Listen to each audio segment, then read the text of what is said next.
So the title of my DBA thesis is A Study of the Personal Level Variables, Entrepreneurial Self-efficacy, and Entrepreneurial Intention, the case of male and female students with dyslexia. In the United States, the incidence of dyslexia is somewhere between 5 to 12%. So I chose the topic of my thesis on dyslexia and entrepreneurship because I've worked with kids with dyslexia for almost 20 years. And there was an interesting study done by Dr. Julie Logan at the Cass Business School who identified a high incidence of dyslexic entrepreneurs. And so this was really interesting to me because the number of students I've seen with dyslexia, many of them have low self-esteem and aren't successful in life because life is very challenging for them with their reading and writing. And so when I heard this research on the success of these dyslexic entrepreneurs, I just thought that was really fascinating. And so when I started my research, I looked at two critical things in literature. One was that most of the education being done around helping people become entrepreneurs is happening at the university level. And the second thing is that when they measure that, they measure it with intention. And so for our kids with dyslexia and other people with challenges in life, getting to university is maybe not possible for them. And so I was interested in how we could stimulate entrepreneurship at a younger age, and also with thinking about how can we grow that intention.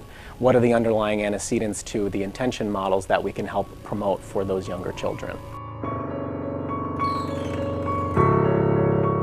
What I found in the research I did was I focused on something called self-efficacy, which is the way people perceive their ability to achieve something.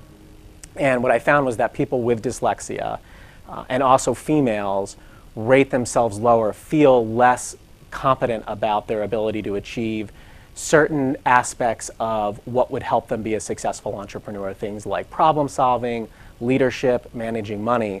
And so what I found in my research was that people with dyslexia are negatively impacted by that feeling, which is related to self-esteem. And so three outcomes of this would be thinking about the need to really focus on not just the skills related to dyslexia, the competencies when we look at entrepreneurship education, but also making sure we're inspiring a feeling of confidence in those skills. The second piece would be that we really need to think about how we differentiate instruction for people. And this is all different types of learners, people with dyslexia, females, minorities.